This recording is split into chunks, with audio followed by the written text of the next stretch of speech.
Dear students, last class में हम लोग फूड चेन पढ़ रहे थे, डिफरेंट इकोसिस्टम का। और हम लोगों ने जाना था कि फूड चेन में हमेशा फूड किसी भी इकोसिस्टम में प्रोड्यूसर से निकलकर प्राइमरी कंज्यूमर, सेकेंडरी कंज्यूमर और टॉप कंज्यूमर में ट्रांसफ़र होता है। तो इस तरह से फूड जो है किसी इकोसिस्टम में एक ट्रॉपिक लेवल से दूसरे ट्रॉपिक लेवल में ट्रांसफ़र होता है। ठीक है, प्रोड्यूसर से कंज्यूमर, और कंज्यूमर में भी हम जानते हैं डिफरेंट टाइप्स ऑफ कंज्यूमर होते हैं। तो एक ट्रॉपिक लेवल से फूड दूसरे ट्रॉपिक लेवल में ट्रांसफ़र होता है। और अगर हम उन ट्रॉपिक लेवल के आधार पर, उनकी क्वांटिटी के आधार पर अगर कोई ग्राफ बनाए तो ग्राफ कुछ इस प्रकार का बनेगा कि ये मात्रा हो जाएगी सपोज प्रोड्यूसर की, तो नेचुरल सी बात है उससे कहीं कम मात्रा होगी प्राइमरी कंज्यूमर की, उससे कहीं कम संख्या होगी सेकेंडरी कंज्यूमर की, और उससे काफी कम संख्या होगी टॉप कंज्यूमर की। Primary consumer, secondary consumer, top consumer. ठीक है, और अगर हम इसको रैखिक बनाएं तो ये एक पिरामिड का शक्ल बनाएगा। ठीक है, और इसे ही हम कहते हैं फूड चेन पिरामिड। ठीक है, कई बार एग्जाम में फूड चेन पिरामिड या दूसरे पिरामिड्स पूछे जाते हैं। तो जैसे जैसे हम लोग पढ़ते चलेंगे हर टॉपिक में एनर्जी का पिरामिड अलग बनेगा, फूड का अलग बनेगा। तो हम लोग फूड चेन पढ़ रहे हैं तो यहाँ फूड चेन पिरामिड की बात करें तो फूड चेन पिरामिड क्या है ये जान लें कि फूड का किसी इकोसिस्टम में एक ट्रॉपिक लेवल से दूसरे ट्रॉपिक लेवल में ट्रांसफर होना, ठीक है, को जिससे हम प्रदर्शित करते हैं, उसकी क्वांटिटी को जिससे प्रदर्शित किया जाता है उसे हम कहेंगे फूड चेन पिरामिड, जिसमें सबसे ज्यादा मात्रा हमेशा प्रोड्यूसर की होती है, उससे कम प्राइमरी कंज्यूमर। ठीक है, तो प्रोड्यूसर जो है वो प्राइमरी कंज्यूमर के लिए फूड का काम करता है, प्राइमरी कंज्यूमर सेकेंडरी कंज्यूमर का फूड है, सेकेंडरी कंज्यूमर टॉप कंज्यूमर का फूड है। तो इनकी क्वांटिटी के हिसाब से अगर हम ग्राफ बनाएं तो ये एक ट्रायंगुलर शेप बनता है, एक पिरामिड का आकार बनता है, इसलिए इसे फूड चेन पिरामिड कहते हैं। ठीक है, ध्यान रखना है, बहुत ही सिंपल है। इसमें सबसे नीचे प्रोड्यूसर होगा जिसकी मात्रा सबसे अधिक होगी, जिसकी संख्या सबसे अधिक होगी। सबसे ऊपर टॉप कंज्यूमर होगा जिसकी मात्रा या जिसकी संख्या सबसे कम होगी। तो ये था पिरामिड ऑफ फूड चेन। ठीक है, चलिए अब हम लोग आगे बढ़ते हैं। कल हम लोग बात कर रहे थे फूड चेन की, आज हम लोग बात करेंगे फूड वेव की। एक नया टर्म आ रहा है, दैट इज फूड वेव। ठीक है, ध्यान दें, फूड वेव की बात करें। कल हम लोग समझे थे फूड चेन को, एक चेन है, एक जो है ना स्ट्रेट स्ट्रक्चर्स है जिसमें फूड प्रोड्यूसर से प्राइमरी, प्राइमरी से सेकेंडरी, सेकेंडरी से टर्सरी, टॉप कंज्यूमर की ओर होते हुए डीकंपोजर के पास पहुंच रहा है। एक स्ट्रेट चेन बन रहा है। जब श्रृंखला बन रही है तो हम कह रहे हैं फूड चेन। लेकिन अगर ये जाल जैसा संरचना बना ले, हिंदी में इसे कहते हैं खाद्य जाल। वो था खाद्य श्रृंखला और ये है खाद्य जाल, जाल नुमा संरचना बनाए। बहुत आसान है इसको समझना, ध्यान रखें। फूड वेब में प्रोड्यूसर और टॉप कंज्यूमर हमेशा सेम होंगे, हमेशा एक ही होंगे। सेम कहने का मतलब, इसे बेहतर समझे कि प्रोड्यूसर जो है वो फिक्स है, एक होगा, टॉप कंज्यूमर भी एक होगा, लेकिन बीच के जो कंज्यूमर्स हैं वो चेंज होंगे और वो एक जाल जैसी संरचना बनाएंगे। वो स्ट्रेट चेन नहीं बनाएंगे, वो एक नेट लाइक स्ट्रक्चर बनाएंगे। हम लोग फॉरेस्ट इकोसिस्टम से इसको आसानी से समझ सकते हैं। ठीक है, सपोज मान ले प्रोड्यूसर है ग्रास को, डिफरेंट काइंड्स ऑफ ग्रास है, तो ग्रास को खाने वाले कौन हो जाएंगे? तो ग्रास क्या हो गया? एक प्रोड्यूसर हो गया। ठीक है, अब हम लोग बात करें तो ग्रास से ग्रासहोपर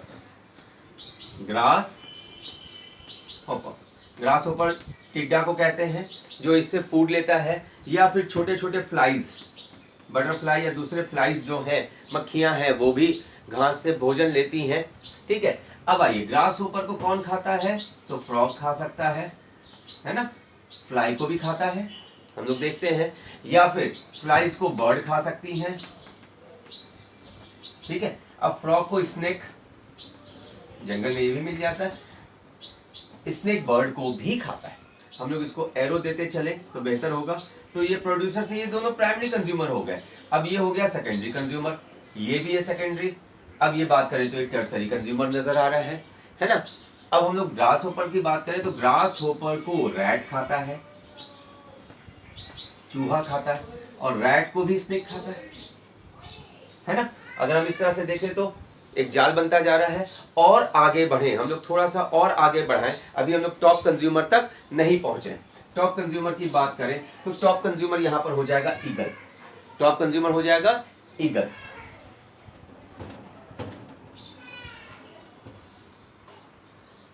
ईगल, है ना।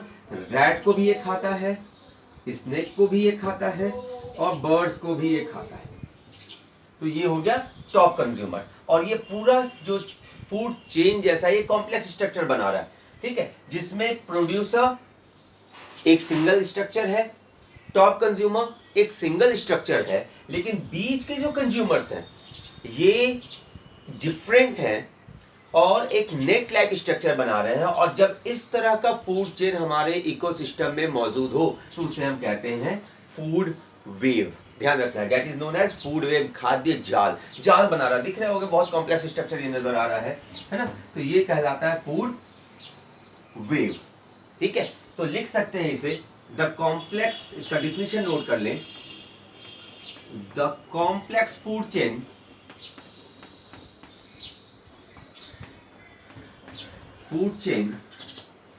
which has one, I think आप लोगों ने एग्जाम्पल उतार लिया होगा, और इस तरह से कई एग्जाम्पल्स हैं जो आप खुद से भी बना सकते हैं, आसान है। which has a producer and a top consumer.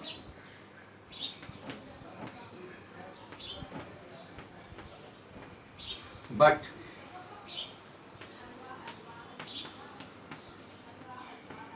the primary, secondary consumers are many.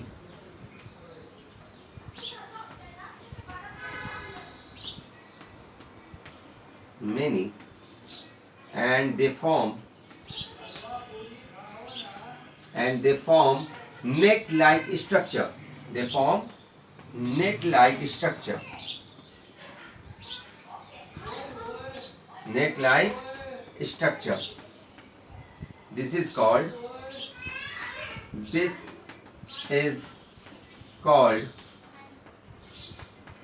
food web. ठीक है। हिंदी में भी आप समझ सकते हैं कि ऐसा जटिल खाद्य श्रृंखला जिसमें एक प्रोड्यूसर हो, एक टॉप कंज्यूमर हो यानी मुख्य उपभोक्ता हो, और इनके मध्य जो प्राथमिक, द्वितीयक, तृतीयक उपभोक्ताएं हैं उनकी संख्या एक से अधिक हो, और वो आपस में मिलकर एक जाल जैसी संरचना बना रहे हों, एक कॉम्प्लेक्स संरचना बना रहे हों, तो उसे हम कहते हैं फूड वेब, जो अभी मैंने आपको एग्जाम्पल के तौर पर समझाया। और इस एग्जाम्पल को आप आसानी से समझ सकते हैं, और इससे संबंधित और भी एग्जाम्पल आप आसानी से बना सकते हैं। ये पॉन्ड इकोसिस्टम में भी बन सकता है, फॉरेस्ट इकोसिस्टम में भी बन सकता है। चलिए इसके आगे हम लोग बात करते हैं। I hope so food web आसानी से समझ में आप लोग को आ जाना चाहिए। अब बात करते हैं टाइप्स ऑफ फूड चेन और food web. Types of food chain और फूड वेब।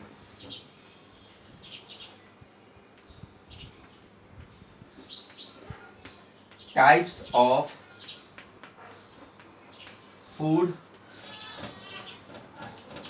चेन या वेब, दोनों के केस में फूड चेन या फूड वेब, ठीक है। तो फूड चेन या फूड वेब दो प्रकार के होते हैं, ठीक है। फूड चेन या फूड वेब दो प्रकार के होते हैं। पहला है ग्रेजिंग फूड चेन या फूड वेब। ग्रेजिंग पहला क्या है, वो है ग्रेजिंग फूड चेन या फूड वेब और दूसरा है डेट्रस फूड चेन या फूड वेब। दूसरा है, ध्यान रखना है, पहला है ग्रेजिंग और दूसरा है डेट्रस। ठीक है।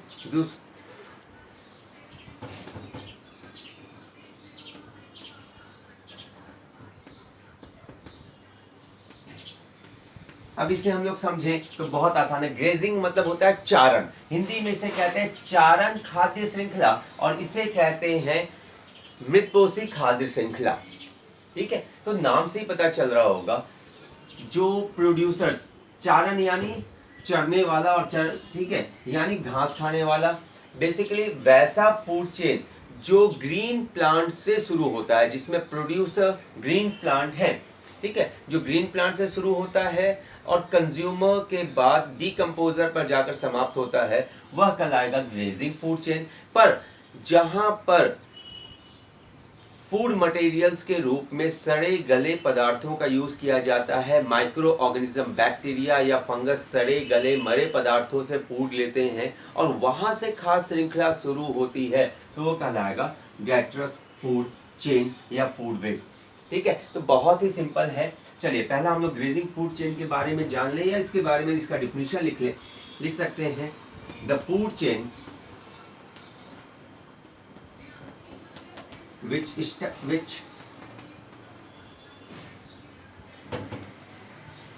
start from producer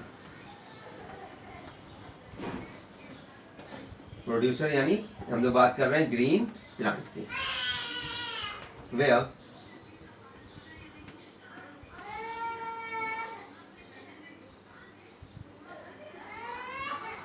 sunlight is the initial source of energy, is called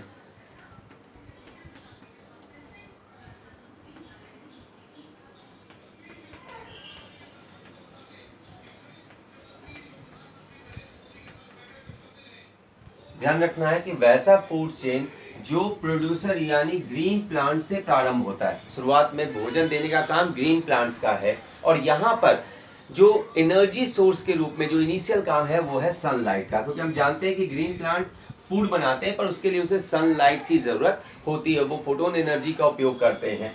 ठीक है, तो एनर्जी का इनिशियल सोर्स जो है वो है सनलाइट। तो ऐसा फूड चेन जो प्लांट से शुरू होता है और जहाँ एनर्जी के रूप में इनिशियली सनलाइट का उपयोग किया जाता है, उसे हम कहेंगे ग्रेजिंग फूड चेन। जबकि बात करें डेट्रस फूड चेन की, दूसरा जो है वो है डेट्रस फूड चेन।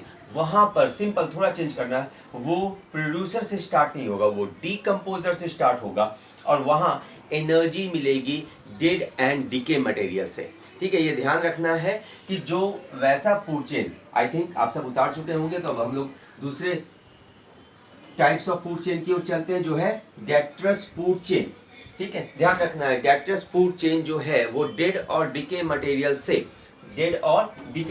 से शुरुआत होगा। तो दूसरा था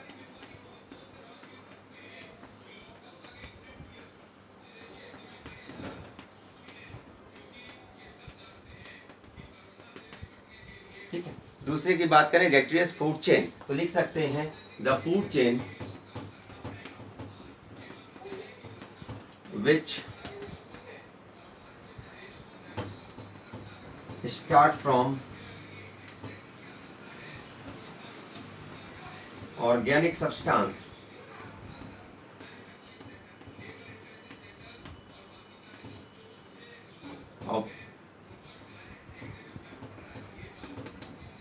obtained from dead and decay materials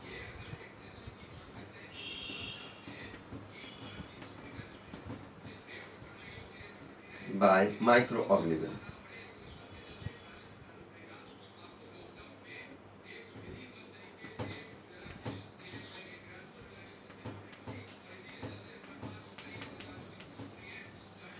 Is called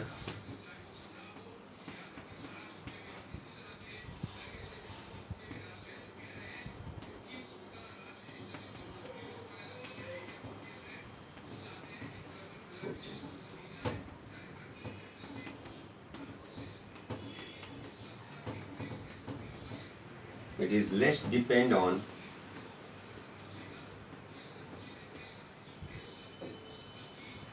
sunlight. Sunlight लिखे या सोलर एनर्जी लिखे तो ध्यान देना है वैसा फूड चेन जो डेड और डिके मटेरियल, मरे या सड़े गले पदार्थों से प्राप्त ऑर्गेनिक सब्सटेंस से शुरू होता है, जिसमें माइक्रो ऑर्गेनिज्म इन मटेरियल से फूड प्राप्त करते हैं और उसके बाद माइक्रो ऑर्गेनिज्म को दूसरे ऑर्गेनिज्म, उससे बड़े ऑर्गेनिज्म अपने फूड के रूप में यूज करते हैं, यानी एक चेन बना लेते हैं। पर यहाँ पर इनिशियल सोर्स फूड का क्या है? डेड और डिके मटेरियल से मिलने वाले ऑर्गेनिक सब्सटेंस, जिसको सबसे पहले कौन खा रहा है? माइक्रो ऑर्गेनिज्म, और फिर इसी तरह से माइक्रो ऑर्गेनिज्म को उससे बड़े ऑर्गेनिज्म, ठीक है, फिर उसके बाद उससे बड़े ऑर्गेनिज्म, इस तरह से बढ़ते हुए टॉप कंज्यूमर तक जाएगा। तो जहां पर फूड चेन की शुरुआत ग्रीन प्लांट से हो वो कहलाएगा ग्रेजिंग फूड चेन, पर जहां पर फूड चेन की शुरुआत डेड और डिके मटेरियल से प्राप्त ऑर्गेनिक मटेरियल से हो, ठीक है, जिसमें सबसे पहला ऑर्गेनिज्म जो फूड प्राप्त कर रहा हो वो माइक्रो ऑर्गेनिज्म हो, बैक्टीरिया, वायरस हो, सेप्रोफाइट्स हो, डीकम्पोजर हो, तो उसे हम कहेंगे डेट्रस फूड चेन। और ध्यान रखना है कि ग्रेजिंग फूड चेन में एनर्जी का initial source solar light energy है, सन से मिलने वाली एनर्जी है, फोटोन एनर्जी है, जबकि डेट्रस फूड चेन सनलाइट पर बहुत ज़्यादा डिपेंड नहीं करता है। तो ये दो प्रमुख टाइप्स थे फूड चेन के। तो आज हम लोगों ने फूड पिरामिड, फूड वेब और टाइप्स ऑफ फूड चेन पढ़ा हुआ है। नेक्स्ट क्लास में हम लोग एनर्जी फ्लो लॉ और उससे संबंधित पिरामिड्स के बारे में पढ़ेंगे। Thank you.